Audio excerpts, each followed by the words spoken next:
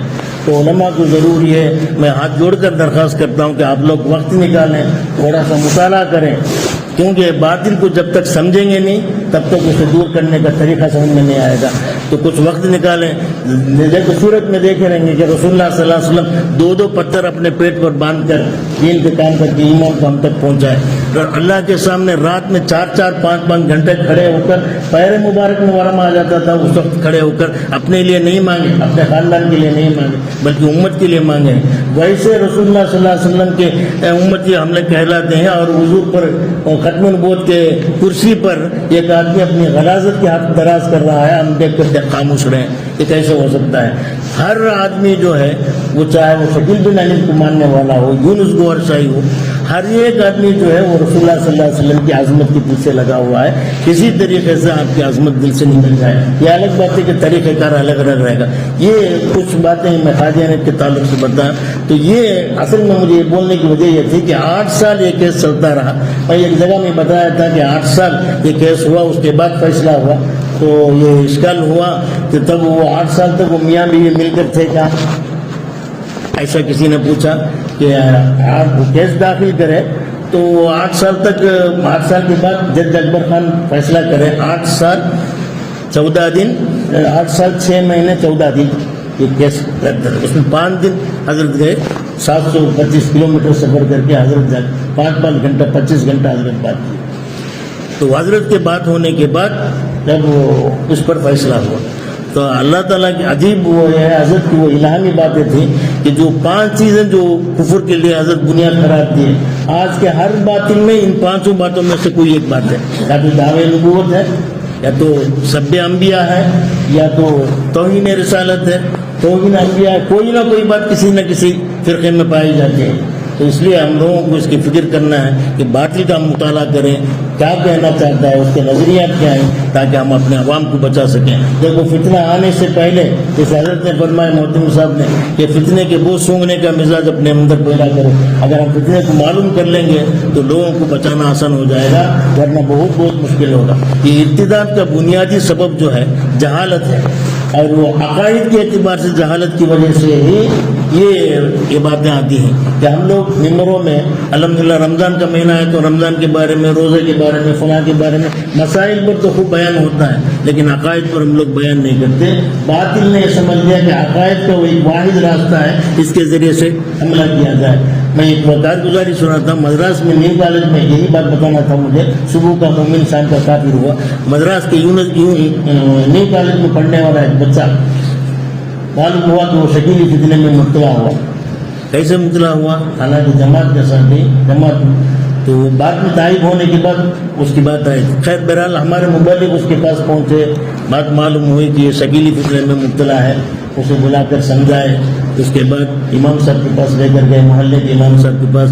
اسے بٹھا کر کمیٹی والوں کو بٹھا کر تو وہ بولا میں ایسے ہی نہیں مانوں گا، میرے کچھ اشکال ہیں، اس کا جواب تو میں مانتا ہوں. تو اس کے اشکال معلوم کیا گیا، کتابوں سے اس کا جواب دیا گیا.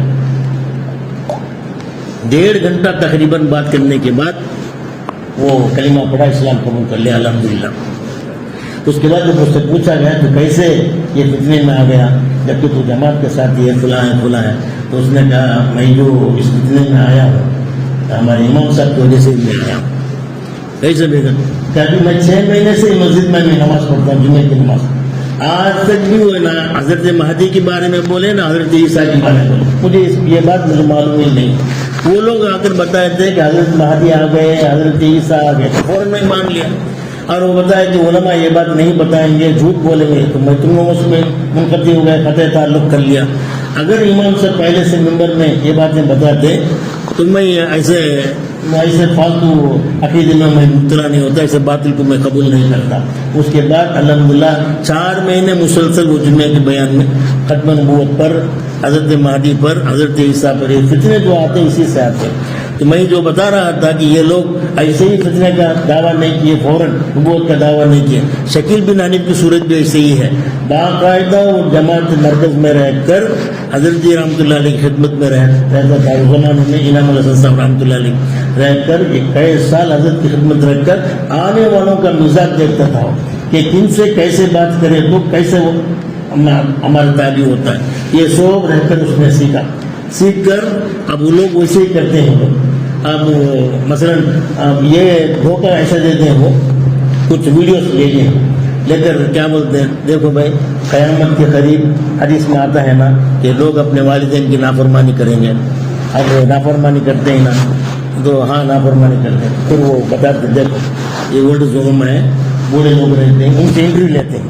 تمہارا نام کیا ہے؟ عبدالستار ہے. اچھا مسلمان ہے کیا؟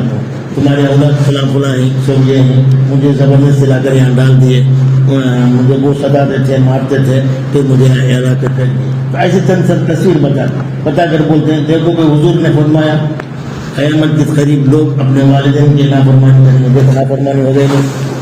اب قیامت کے قریب اتنا ہے تو قیامت کے قریب ایسا یہ مہدی آنا ضروری ہوا نہیں تو آنا ہے نہیں بھائی آ گئے. اس طریقے سے وہ لے کر کہاں بھائی اورنگ آباد میں. تو ایسا مہدی اور عیسیٰ کا تذکرہ کر کے لوگوں کو اس کے بعد علماء یہ بات نہیں بتائیں گے، علماء کی بات مت سنیں تو علماء سے کاٹ دیتے. تو ایسا اللہ کا اگر ہمارے یہاں یہ نہیں ہے تو اللہ کا بہت بڑا فضل ہے. ورنہ خود اورنگ آباد میں اور مہاراشٹر بھوپال کے اب تک ہمارے پاس جو آ کر ہے 10,000 آدمی جو ہے اس مرتد ہو گئی، اس کے شکار میں اس کی دال میں پھنسے 10,000 آدمی بھوپال کے اندر. اور مہاراشٹر کا حالت یہ ہے یونسکو عرصہ ہے، وہ تو الوہیت کا دعویٰ کیا، نبوت سے بڑھ کر الوہیت کا دعویٰ کیا، میں اللہ ہوں. ریاض گوہر شاہی جو ہے وہ اللہ ہے. لا الہ الا اللہ پڑھنے سے کلمہ پورا نہیں ہوتا، ایمان مکمل نہیں. لا الہ الا ریاض کہنا ہے، ریاض ہی اللہ ہے. باقاعدہ وہ کہتا ہے بس ہے ثبوت، تو کہتا ہے کہ ریاض کے آنے کے بعد، ہمارے شیخ ریاض صاحب آنے کے بعد اللہ کو کیا حق پہنچتا کہ وہ اپنے الوہیت کا دعویٰ کرے. وہ نالائق اس طریقے سے کہتا باقاعدہ ہے، ریکارڈ ہے اس. تو یہ ایسے کوئی بھی باطل جو ہے اگر خاموش ہوئی تو اللہ معاف کرے ہم لوگ خاموش ہیں، خواب غفلت میں پڑے ہوئے ہیں. ہمارے یہاں یہ فتنہ نہیں. آسان جواب یہ ہے کہ ہمارے یہاں فتنہ نہیں ہے. اس کا مطلب ہے کہ فتنہ آیا تو دیکھیں گے. فتنہ آیا نہیں ہے، لوگوں کو بتانے کی ضرورت نہیں ہے، خود تو مطالعہ کرنا ہے، خود کو تو جانکاری ہونا کہ کہیں خدا نخواستہ کل کے دن کوئی فتنہ ہمارے سامنے آ جائے تو اس سے نبرد آزما ہونے کی صورتیں کیا ہو سکتی ہیں وہ تو معلوم کرنا ہے نا. تو اس لیے وقت نکال کر میں علماء سے درخواست کرتا ہوں کہ کچھ تھوڑی دیر کے لیے کبھی شکیل بن احمد کے بارے میں کتابیں بات ماریں. میں بات بتاتا ہوں، قادیانیت کے تعلق سے رسول اللہ صلی اللہ علیہ وسلم کو اتنی فکر، اتنی پریشانی تھی کہ ندوۃ العلماء کے جو بانی محمد علی منگری رحمۃ اللہ علیہ وہ ایک مرتبہ تہجد کے وقت کچھ لکھ رہے تھے. خادم آ کر درخواست کیا حضرت تہجد کا وقت نکل رہا ہے، تہجد پڑھ لیں. تو حضرت اسے دیکھے خاموش لکھتے رہے. 2-3 مرتبہ آ کر درخواست کی. پھر تھوڑی دیر کے بعد آ کر بولا حضرت تہجد کے وقت فوت ہو گئے، آپ اتنے میں مشغول رہ گئے. تو حضرت فجر نماز پڑھنے کے بعد خادم کو بلائے. بھائی بات اصل یہ ہے کہ میں کل تہجد پڑھ کر وظائف میں مشغول تھا، مجھے نیند آ گئی ہوں، ایسے ہی اونگ رہا تھا. رسول اللہ صلی اللہ علیہ وسلم صاحب نے تشریف لائے، چہرہ بہت مرجھایا ہوا تھا، بہت دکھ کے ساتھ بولتے کہ محمد علی تو وظائف پڑھنے میں تسبیح اعلانے میں بیٹھا ہے، جبکہ قادیانی میرے ختم نبوت کا انکار کر کے میرے شان میں گستاخیاں کر رہا ہے. بس ختم کر وظائف، ان کے خلاف لکھنا شروع کر. تو اس کے بعد سے حضرت کی تاریخ میں آتے اس کے بعد سے حضرت سنت موقدہ واجب فرض کے علاوہ کوئی نماز ہی نہیں پڑھے، نہ اشراق نہ، ہمیشہ رات بھر بیٹھ کر حضرت لکھتے تھے. اس زمانے میں طباعت کی کوئی شکل نہیں تھی. رات بھر چٹھی لکھنا قادیانیت کے خلاف، اسے جمع کرنا، صبح کے اذان سے پہلے اپنے خادم طلبہ خاص طلبہ کو بلانا، سب کے ہاتھ میں تھمانا، جاؤ گھروں میں دروازے میں لگاؤ کہ آدمی جب دروازہ کھولے صبح پہلے اسے رہتے قادیانیت پر ختم نبوت کی کوئی بات اسے ملے. اس طریقے سے زندگی بھر کرتے تھے. تو آج ویسے یہ بات سن کر جا کر پھر آپ وظائف خانقاہ میں بیٹھے، وظائف بھی تعبیر چھوڑنے جاتے ہیں. نہیں ہے، اس زمانے میں چونکہ جواب دینے والے حضرات کم تھے، لکھنے والے حضرات کم تھے، اس لیے ضرورت پڑی. آج آپ لوگوں کو پورے کام کرتے ہوئے وہ لوگ جو کتابیں لکھ کر گئے ہیں اسے پڑھ لے تو بس ہے. تمام علماء کا اتفاق ہے کہ جتنے باطل اسلام کو مٹانے کے لیے آئے ہیں ان باطل کے خلاف جتنی کتابیں لکھی گئیں سب سے زیادہ کتاب رد قادیانی پر لکھی گئی. تو یہ کتابیں ہم مطالعہ میں رکھیں. اس لیے ہم جو ہے وظائف وغیرہ چھوڑ کر مستقل کام کرنے کی ضرورت نہیں ہے بلکہ سب کے ساتھ ہی ان کتابوں کا مطالعہ کر کے تیاری کے ساتھ رہیں کہ کب کون سا فتنہ آئے گا کیسے ان کو نمٹا جائے ان سے. تو یہ تمام صورتیں ہیں ہمارے سامنے. کچھ صورتیں ہیں کوئی حالات کو رکھ کر کچھ طریقہ کار ہم اپنائے ہیں. تو سب سے پہلی بات میں بتاتا ہوں کہ آپ حضرت کن علاقوں سے آئے معلوم نہیں مجھے. یہاں بیرور کمی ایک واقعہ میں سناتے ہوئے کارگزاری کہ ہمارے مبلغین مولوی قدرت اللہ وہ ویلور میں ہے, وہ ختم نبوت دفتر میں کام کرتے ہو. ان کی کارگزاری تھی, ان کی ایک رپورٹ تھی کہ ایک مرتبہ اتوار کا کوئی زیادہ مدت نہیں 3-4 مہینے پہلے کی بات ہے, بہت زیادہ مدت نہیں. تو وہ چند علماء کے ساتھ اتوار کے دن عصر کے بعد وہ جا رہے تھے. میدان میں کچھ بچے والی بال وغیرہ کھیل رہے تھے. تو میدان میں آئے چلو ان بچوں کو تشکیل کریں. میدان میں اترے, سب بچوں کو بلایا کہ 5-10 منٹ کے لیے آ جاؤ. سب آ گئے, غور سے سنو. اس کے بعد سب سے نام پوچھا گیا, ہمارا نام کیا تھا. اتفاق سے الحمدللہ سب کے 25 بچے تھے, سب کو سب مسلمان, کوئی غیر نہیں تھا. تو اس کے بعد دوسرا سوال کیا گیا کیا کرتے ہیں. تو سب VIT کالج میں پڑھنے والے اسٹوڈنٹس طلبا تھے, کوئی سول انجینئر میں, کوئی فلاں MBA پڑھ رہا, سب معلوم ہو گیا. اس کے بعد علماء جو ہے 4-5 بچوں کو آپس میں تقسیم کر لی. 3-4 علماء تھے, تقسیم کر کے مختلف ان سے سوالات کیے. والد صاحب کیا کام کرتے ہیں, گھر میں کتنے افراد ہیں, فلاں ہونے کے بعد ہمارے نبی کا نام کیا ہے بتاؤ. تو بہت غور سے سننے کی بات ہے, بہت افسوس کی بات ہے. 25 بچوں میں صرف 3 بچے ایسے نکلے جو صحیح جواب ہمارے نبی حضرت محمد مصطفیٰ صلی اللہ علیہ وسلم. بقیہ 22 بچوں میں 4 بچے ایسے تھے جو لا علمی کا اظہار کی, پڑھتے MBA سول انجینئر. پوچھا گیا تو ہمارے نبی کا نام معلوم ہے. بقیہ کا عالم اس سے بھی بدتر. بعض لوگ کیا جواب دیں, ہمارے نبی اجمیر والے حضرت ہمارے نبی, بعض لوگ بغداد والے ہمارے نبی ہیں. ایسا انہوں نے کہا. دیکھو اگر وہاں مولوی قدرت اللہ کے بغیر ان کے علاوہ اگر کوئی قادیانی یا شکیل بن حنیف کا کوئی آدمی وہاں جاتا تو ان کا ایمان کا سودا کرتا, ایمان کی کیا حالت ہوتی. تو کہتے صاف کہہ دیتے تھے بھائی ہمارے نبی آدمی والے نہیں, مرزا غلام محمد قادیانی ہمارے نبی. وہ کہتا ہے کہ ہمارے نبی یہ نہیں بلکہ شکیل بن حنیف ہمارے نبی ہے. اس وقت وہی مسیح موجود نہیں, ان کی بات پر چلنا ضروری ہے. وہ نبوت ختم ہو گئی, محمد صلی اللہ علیہ وسلم کی نبوت ختم ہو گئی, اب ان کی نبوت چل رہی ہے. تو ایسا آسانی سے وہ ایمان کو کر لیتے تھے کہ اللہ کا فضل ہوا, وہ 25 کا ایمان محفوظ رہا. ان کو سمجھائے, ان کے واٹس ایپ نمبر لیے, باقاعدہ ان کو اپنے ساتھ شریک کیے. اب ہر دن ان کو میسج جا رہا ہے نبوت کے تعلق سے, ختم نبوت کے تعلق. ایسے ہم طریقہ کار یہ اپنانا ہے. یہ سب رکھ کر ہمارے ذہن میں بات آئی تھی کہ ہم لوگ بھی جو پہلا کام جو وانذر عشیرتک الاقربین قرآن میں کہ پہلا اپنے قریب رشتہ داروں کو تم اللہ سے ڈراؤ, ان کی ایمان مضبوط کرو. تو ہمارا کام یہ ہونا چاہیے کہ جب ہم گھر جائیں تو بیان کرنے کی ضرورت نہیں ہے. بیوی, ماں ہے, بہن ہے, ان عورتوں کو بٹھا کر صرف ایسے ہی بات جیسے مختلف بات کرتے رہتے ہیں. بات کرتے کرتے یہ پوچھ لیں کہ ہمارے نبی کا نام کیا ہے. ایسا تجربہ ہوا ہے, بتاتا ہوں میں قصہ. تو بعض لوگ ناراض بھی ہوں گے, ہمارے نبی کا نام ہم کو پوچھتے ہیں کیا. ان کی ناراضگی کو برداشت کر کے نہیں, یہ وجہ سے میں پوچھ رہا ہوں. تو نبی کا نام اگر بتا دیے تو الحمدللہ, اگر نبی کا نام نہیں بتایا تو ان کو سمجھانا ہے. اب نبی کا نام ہی معلوم نہیں ہے اگر بولے تو ختم نبوت کا مسئلہ ان کو کہاں سے معلوم, وہ عقیدہ کہاں سے رہے. اس کے بعد سوال کرنا, دوسرا سوال آتا ہے نبی کسے کہتے ہیں. یقیناً یہ جواب نہیں دیں گے کیونکہ بہت سے لوگوں کو یہ بات معلوم نہیں. ایسے ہی ماں کے پیٹ سے پیدا ہوئی, مومن گھرانوں میں پیدا ہوئے, ایسے ہی آتے رہے. ہمارے نبی کا نام محمد صلی اللہ علیہ وسلم ہے, اللہ کے نبی, اللہ کے نبی. نبی کسے کہتے ہیں وہ بات معلوم, تو ان کو سمجھانا چاہیے. نبی کسے کہتے ہیں, وہ مبعوث من اللہ. میں جملہ مختصر بتاؤں, سمجھانا ہے. مبعوث من اللہ, اللہ کی جانب سے بھیجے گئے ہیں تاکہ قادیانی عقیدہ وغیرہ ختم ہو جائے. کیونکہ ان کا عقیدہ یہ ہے کہ آدمی اپنی محنت اور کسب سے نبی بن سکتا ہے, نبی نبوت تک پہنچ سکتا ہے. تو اس عقیدے کو ختم کرنا ہے جڑ سے. مبعوث من اللہ, نبی وہ آدمی ہے جن کو اللہ بھیجتے ہیں. یہ بات ان کے دلوں میں بٹھانا، اللہ بھیجتے ہیں اور وہ گناہوں سے پاک ہیں، بری من المعصیہ، معصیت سے بری ہیں، گناہ نہیں کرتے ہوئے، ان سے گناہ صادر نہیں ہوتا، خاص طور پر جھوٹ بالکل نہیں بولتے، کبھی کوئی گناہ نہیں کرتے، اللہ کے احکام کو لوگوں تک پہنچاتے ہیں. تو بری من المعصیت مفترض الاطاعت، ان کی اطاعت کو فرض کیا گیا، ان کی بات ماننا ضروری ہے.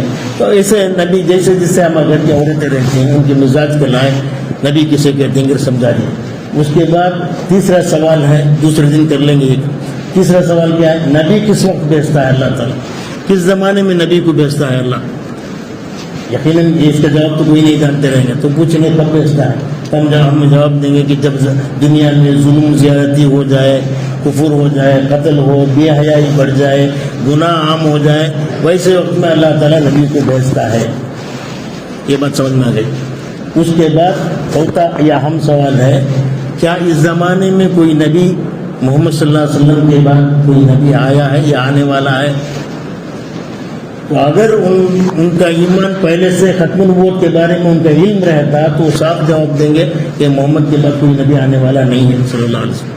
اگر یہ بات ان کو پہلے سے ان کا علم نہیں، 90% ایسے ہی ہے، ہمارا تجربہ ہوا ہے کہ عورتیں جو ہے خاص طور پر وہ تیسرے سوال کا جو جواب ہے اسے ذہن میں رکھ کر کیا بولتے ہیں، ہونا اس زمانے میں فتنہ بہت زیادہ ہے، ظلم زیادہ ہے، گناہ زیادہ ہے، ایسے وقت میں نبی آ گئے تو اچھا رہے گا، کسے معلوم آگے بھی رہیں گے. ایسا جواب آیا ہے. بہت بڑے عالم کی پھوپھی کا جواب ہے، میں نقل کرتا ہوں. ان کی عمر 60 سال کی ہے. وہ جب مولوی صاحب نے 4 سوال میں بتایا تھا تو اپنے گھر میں رکھ کر عورتوں کو سمجھایا، تو ان کی پھوپھی کا جواب دوسرے دن آ کر بتایا، حضرت ہم اللہ کو جزائے کر دے، ایمان بچا لیا حضرت، ہماری پھوپھی بتا دیتے. تو بولے سر دیکھے تو یہ زمانہ ویسے بگڑ کر ہے، اور جب نبی آئے تو اچھا رہے گا، آگے بھی رہیں گے، ہم کو کیا معلوم عورت ہے. تب اس کا مطلب یہ ہے کہ رسول اللہ صلی اللہ علیہ وسلم کو جاننے کے باوجود بھی ختم نبوت کا حقیقی معنی ان کے ذہن میں نہیں رہا. تو ایسے بڑے بڑے علماء کے گھروں کی یہ حالت ہے، تو ہماری گھر کی عورتوں کی کیا حالت رہے گی. اس لیے سب سے پہلا کام یہ جو ہے، یہ 4 سوال، ہمارے نبی کا نام کیا ہے، دوسرا سوال نبی کسے کہتے ہیں، تیسرا سوال کیا اس زمانے میں نبی آ سکتا ہے یا آئے گا، چوتھا سوال کون نبی کسے کہتے ہیں، اس کے بعد کیا نبی کس زمانے میں اللہ تعالیٰ بھیجتے ہیں، تو اس کے بعد کیا اس زمانے میں بھی کوئی نبی ہے یا نہیں. ضرور آخر یہ جو 90% گھر کی حالت یہ ہے کہ یہ چوتھا جواب جو ہے سو ختم نبوت کا علم نہیں رہنے کی وجہ سے ایسا جواب دے کہ نبی کوئی آ گیا تو اچھا رہے گا. تو یہ ہمارا پہلا فریضہ ہے کہ ہم اپنے گھروں میں جا کر ایمان کی عبادت کریں، ان کے بارے میں بتائیں. دوسرے علماء حضرات سے درخواست ہے کہ میں مختصر بولنا وقت بھی نہیں ہے، علماء حضرات سے درخواست ہے کہ خاص طور پر جو ائمہ کرام ہیں تو اپنے ممبروں میں جہاں مسائل کو بتلاتے ہیں، فضائل پر تقریر ہوتی ہے، وہاں عقائد پر تقریر ہو. علامت قیامت کو لے لیں. دیکھو علامت قیامت میں جہاں چھوٹی چھوٹی علامتیں رسول اللہ صلی اللہ علیہ وسلم نے بتائی، چھوٹی بڑی علامت ہے، اس میں 3 علامتوں کو بہت تفصیل سے بتایا. حضرت مہدی کے بارے میں، حضرت نزول عیسیٰ کے بارے میں، اور دجال کے بارے میں تھوڑی بات بھی کہ حضرت مہدی کا نام کیا ہوگا، ان کے والدین کا نام کیا ہوگا، والد کا نام کیا، والدہ کا نام کیا، کس خاندان سے رہیں گے، کہاں پیدا ہوں گے، کب آئیں گے، کیسے پہچانے جائیں گے، ان کی ناک کیسی رہے گی، یہاں تک بھی بتائے رسول اللہ. اتنی لمبی بات بولنے پھر کیا کریں گے، پھر کہاں ان کی حکومت ہوگی، کتنے سال ان کی حکومت ہوگی، حکومت کرنے کے بعد درمیان میں کیا پیش آئے گا. 5 سال حکومت بہت اچھی طرح ان کی حکومت رہے گی، اس کے بعد اچانک بارش رک جائے گی، بارش کے خاط ہوگی. اس کے ایسے زمانے میں دجال کا نزول ہوگا، دجال آئے گا، خروج ہوگا، تب جا کر لوگوں کے ایمان کو بگاڑے گا. تب یہ تفصیلات رسول اللہ صلی اللہ علیہ وسلم یہ تفصیلات بتائیں. اسی طرح نزول عیسیٰ کے بارے میں تفصیل بتائیں کہ حضرت عیسیٰ علیہ السلام کیسے آئیں گے، صبح کے فجر کے وقت میں آئیں گے، دمشق کے جامع مسجد میں آ کے سیڑھیوں میں اتریں گے، ایسے آئیں گے جیسے نہا کر کوئی آدمی آتا ہے، زرد لباس ان کے اوپر ہوں گے، اس حالت میں آئیں گے. 2 آدمی فرشتے کے سہارے سے آئیں گے. حضرت مہدی امام بیٹھیں گے، حضرت مہدی جو ہے ان کو امامت کے لیے آگے بڑھائیں گے، تو حضرت انکار کر کے مہدی کا آگے بڑھائیں گے. اس کے بعد نکلیں گے دجال کو مار. یہ تمام تفصیلات کیوں بتایا رسول اللہ صلی اللہ علیہ وسلم؟ کیا حضور کو معلوم تھا کہ میرے بعد فتنہ جو ہے انہی راستوں سے آئے گا، مہدی کے راستے سے آئے گا یا عیسیٰ کے راستے سے آئے گا۔ تو جتنے فتنے ہیں، یا تو ہر فتنے والا جو ہے یا تو نبوت کا دعویٰ کیا، یا تو عیسیٰ کا دعویٰ کیا، یا تو مہدی کا دعویٰ کیا۔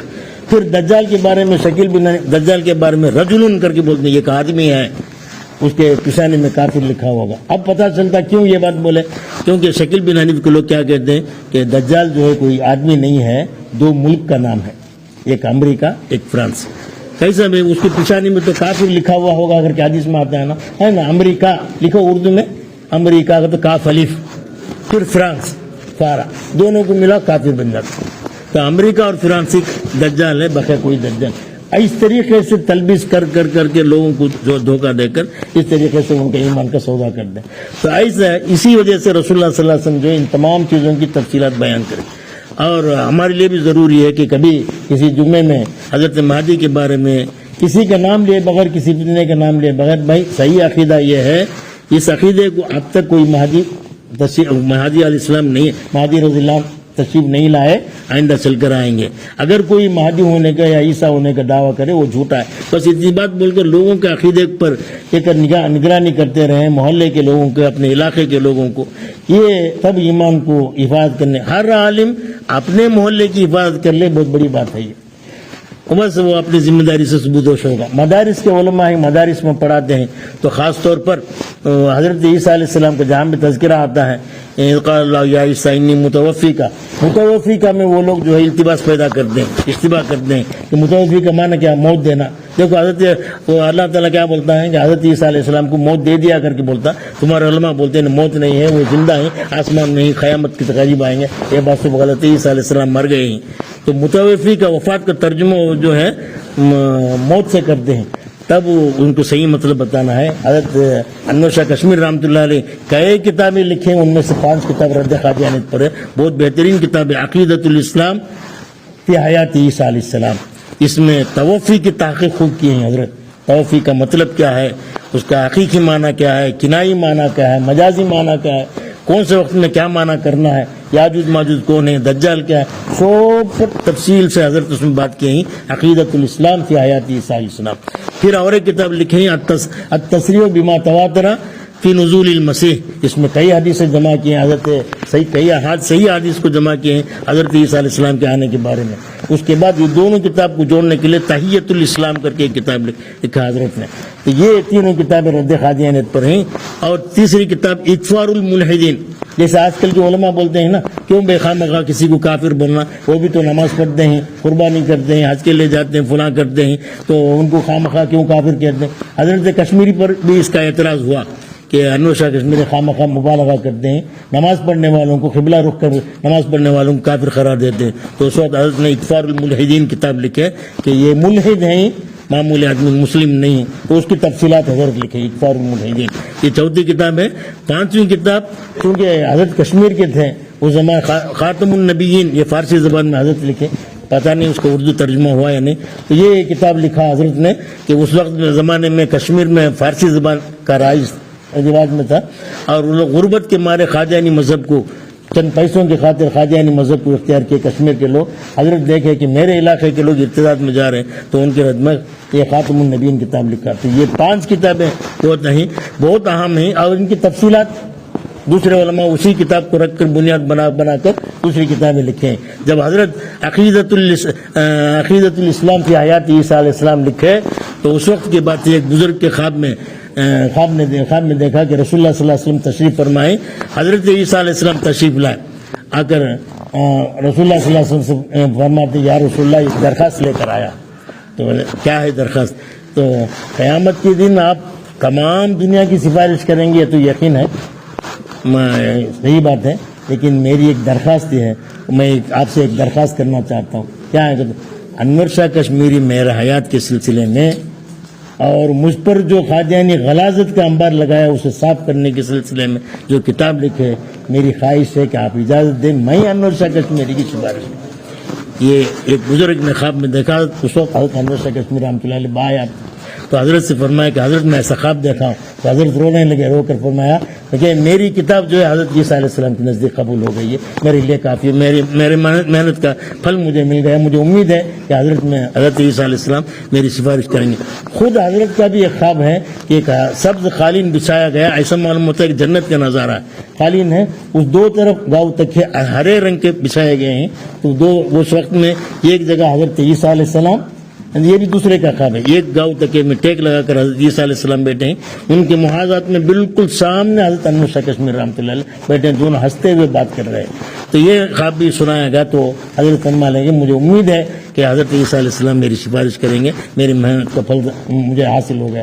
تو یہ چند باتیں ہیں آپ حضرات کے سامنے باتیں تو بہت ہیں, اور زیادہ بہت تفصیلات ہیں. تو اس سلسلے میں اگر ختم نبوت وغیرہ پر محنت کریں گے, علماء سے درخواست ہے کہ اپنے بچوں کو سمجھائیں گے ختم نبوت کا مطلب کیا ہے. دیکھو میں ایک بات بتاتا ہوں کہ جس وقت انگریز کا تسلط ہندوستان میں ہوا, اس وقت علماء نے, اللہ والوں نے اپنے نور ایمانی سے, فراست ایمانی سے سمجھ لیا کہ اس وقت ہندوستان میں ایمان کا باقی رہنا, مسلمان کے دلوں میں ایمان کا باقی رہنا بہت مشکل ہے, خطرہ ہے. تو وہ خطرے کو محسوس کر کے مدارس کا جال پھیلایا, دارالعلوم دیوبند, مظاہر علوم, نجوت علوم وغیرہ سب شروع کر کے اسلام کو باقی رکھا. انہوں نے باقی رکھنے کی کئی تدابیر کیے. آج ایک مخصوص مکتب فکر جو ہے, نام نہیں لیتا میں, مخصوص مکتب فکر جو ہے, جو علماء اللہ والے قیامت تک آنے والے ہندوستانیوں کی ایمان کی حفاظت کی فکر کرتے کرتے رات دن ایک کر کے محنت و مجاہدہ کر کے علم کا جال پھیلایا, آج انہی کے نام پر, انہی پر دھبا لگا رہے کفر کا.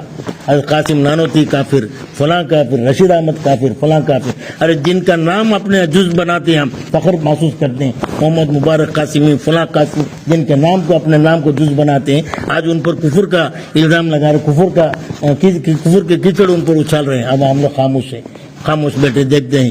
کل قیامت میں دن حضرت قاسم نانوتوی ہم سے پوچھ لے کہ بڑے زور سے فخر سے میرا نام تمہارے ساتھ ملاتے تھے, مجھ پر ایسے کفر کا کیچڑ اچھالا گیا, کیا کیا تم لوگوں نے, دفاع میں کچھ کام کیا؟ یقین بات ہے کہ جواب نہیں دیں گے. تو قاسم کا جواب نہیں دیں گے تو ابو القاسم صلی اللہ علیہ وسلم جب سوال کریں گے حوض کوثر میں کہ جب وہ میرے ختم نبوت سے کھلواڑ کیا جا رہا تھا, میں نے لائی ہوئی شریعت سے دین کا مذاق اڑایا جا رہا تھا, آپ لوگ کیا کر رہے تھے؟ تو اس وقت ہمارا کیا جواب ہوگا؟ حضرت نانوتوی رحمۃ اللہ علیہ یہ کتاب لکھے, کیا کتاب لکھے؟ تحذیر الناس, ختم نبوت کی حقیقت کو اس میں انہوں نے کھولا, لوگوں کو سمجھایا اس میں ختم نبوت کا مطلب کیا ہے کر کے. تو اسے ظاہر کیا, ان باتوں کو سمجھے نہیں سمجھنے کی وجہ سے حضرت کی عبارت کو توڑ پھوڑ کر حضرت پر الزام لگائے. حضرت نے اس میں لکھا تھا کہ بظاہر ولو بالفرض رسول اللہ صلی اللہ علیہ وسلم کے بعد بھی کوئی نبی آئے تب بھی آپ کی خاتمیت نبوت پر کوئی فرق نہیں آئے گا, یہ بات لکھی حضرت. تو ولو بالفرض کو کاٹ دیا انہوں نے. اب آ کر بولتے ہیں غلام محمد قادیانی بھی, قاسم نانوتوی دونوں یہ کیے ہیں, کیونکہ اس نے بھی کہا کہ محمد کے بعد نبوت کا دروازہ کھلا ہے. اب تمہارے قاسم نانوتوی بھی وہی بات بتاتے ہیں کہ محمد کے بعد بھی اگر ہمارے مرزا غلام محمد بھی وہی کہتا ہے کہ میں نبی ہوں, یہ الگ بات ہے کہ محمد صلی اللہ علیہ وسلم خاتم النبی ہوں, اور انہیں کہ میں عین محمد ہوں اس لیے میں خاتم النبی ہوں. تو خاتم النبی محمد ہیں. تو تمہارے قاسم نانوتوی بھی وہی بات بتاتے ہیں کہ محمد کے بعد بھی اگر کوئی نبی آ جائے تو ان کے خاتمیت نبوت پر کوئی فرق نہیں آئے گا, آپ خاتم النبیین رہیں گے. اس کا مطلب کیا ہے, یہ بہت تفصیلات ہیں اس کے, انشاءاللہ پھر کبھی علماء حضرت اگر جڑ جائیں تو میں اس کی وضاحت کروں گا. یہ ایک اعتراض. دوسرا اعتراض انہوں نے یہ کیا کہ وہ مخصوص مکتبی فکر والوں نے کہ کوئی امتی جو ہے رسول اللہ صلی اللہ علیہ وسلم اپنے نبی سے عمل میں نبی کے برابر مساوی ہو سکتا ہے یا نبی سے بڑھ بھی سکتا ہے عمل میں, اور نبوت کا کمال جو ہے علمی اعتبار سے ہے. کوئی آدمی, کوئی نبی, کوئی امتی جو ہے علم کے اندر اپنے نبی سے بڑھ نہیں سکتا, اور نبی جو ہے علم کے اعتبار سے علم کمالات نبوت میں سے ہے, عمل کمالات نبوت میں سے نہیں. یہ بات حضرت نے لکھی ہے. ظاہر بات ہے, صحیح بات ہے. امام ابو حنیفہ رحمۃ اللہ علیہ 40 سال سے عشاء کی وضو سے فجر کی نماز پڑھے, رسول اللہ صلی اللہ علیہ وسلم نہیں پڑھے نا, بالکل صحیح بات ہے. عمل میں کوئی امتی کیا ہو سکتا ہے, آگے بڑھ سکتا ہے, کمن, کیف میں نہیں. کیف میں رسول اللہ صلی اللہ علیہ وسلم کا یہ ایک سجدہ پورے دنیا کی عبادت سے بھی اس کا مقابلہ نہیں کر سکتی. کیف کے بارے میں حضرت بات نہیں کیے, یہ بات سوچنا ہے. کم کے بارے میں, مقدار کے بارے میں اسے سوک کان چھانٹ کر التباس پیدا کر کے خواہ مخواہ نانوتی پر کفر کا الزام لگایا. باقاعدہ آپ حضرت بھی دیکھ رہیں گے اس سال سالانہ امتحان میں شعبان میں ان کا سوال کا پرچہ آیا تھا بِأَيِّ وُجُوهٍ صَارَ الْقَاسِمُ كَافِرًا. کن وجوہات کی بنیاد پر قاسم نانوتی کافر بنے؟ یہی دو وجوہات ہیں کہ امتی کو عمل میں بڑھا دیے اور ختم نبوت کا انہوں نے انکار کیا. ختم نبوت کا انکار کہاں کیا؟ ختم نبوت کی حقیقت کو انہوں نے سمجھایا کہ رسول اللہ صلی اللہ علیہ وسلم کس اعتبار سے خاتم، زمانی اعتبار سے بھی خاتم ہے، مکانی اعتبار سے بھی، مرتبے کے اعتبار سے بھی خاتم النبیین نہیں. اس کی وضاحت وہ تحذیر الناس میں کی ہے. اصل میں ایک حدیث کا جواب ایک صاحب اشکال کیے تھے، وہ ایک حدیث کا جواب ہے وہ، تو اس پر ایسا اعتراض کیے ہیں. تو ایسے ہمارے اکابر پر جن کے صدقے میں آج ہمارا دین محفوظ ہے، ایمان محفوظ ہے، آج ان پر جو ہے الزام لگایا جا رہا، ہم لوگ خاموش بیٹھے. تو یہ ان کتابوں کا مطالعہ، ہمارا وقت نکال کر اس کا مطالعہ کرے، اس کا جواب دیں ان لوگوں کو. یہ جواب دینا کہ وہ سب پرانا اعتراض ہے، پہلے زمانے میں جواب دے کر ہو گیا کر کے بولے تو خالی جواب کا رہنا کافی نہیں ہے. حضرت قاری عثمان صاحب رحمۃ اللہ علیہ فرماتے تھے کہ ایک طرف باطل ہے ایک علاقے میں، اس کے مقابلے میں حق ہے، تو یہ بولنا کہ حق رہنے کی وجہ سے باطل خود بخود مٹ جائے گا غلط ہے، دھوکہ ہے.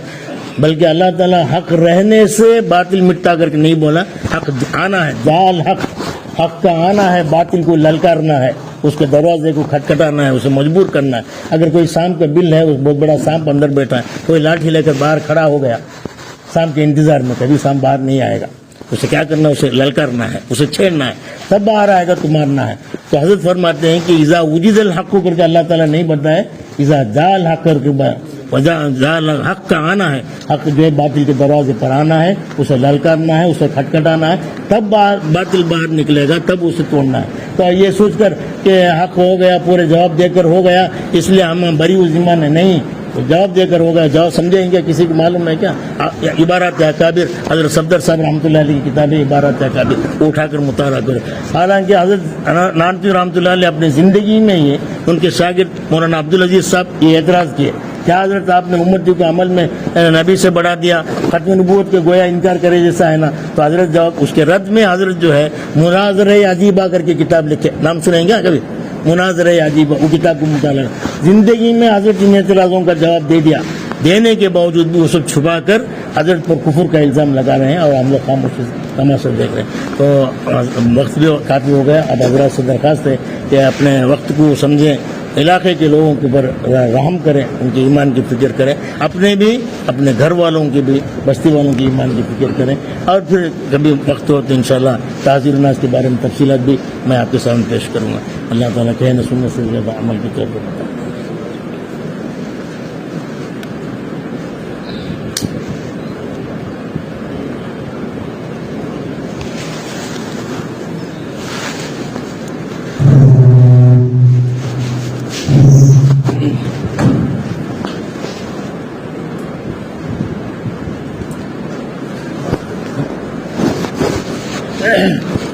الحمد للہ رب العالمین الرحمن الرحیم مالک یوم الدین.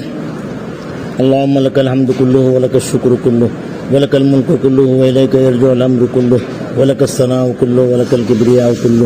اللہم لا نحصی ثناء علیک انت کما اثنیت علی نفسک. اللہم صلی علی سیدنا محمد وعلی آل سیدنا محمد وبارک وسلم. ربنا ظلمنا انفسنا وان لم تغفر لنا وترحمنا لنكونن من الخاسرين. ربنا لا تزغ قلوبنا بعد إذ هديتنا وهب لنا من لدنك رحمة إنك أنت الوهاب. اللهم أرنا الحق حقا وارزقنا اتباعه وأرنا الباطل باطلا وارزقنا اجتنابه. ربنا آتنا في الدنيا حسنة وفي الآخرة حسنة وقنا عذاب النار. صلى الله تعالى وسلم على خير خلقه سيدنا محمد وآله وأصحابه أجمعين. الحمد لله رب العالمين.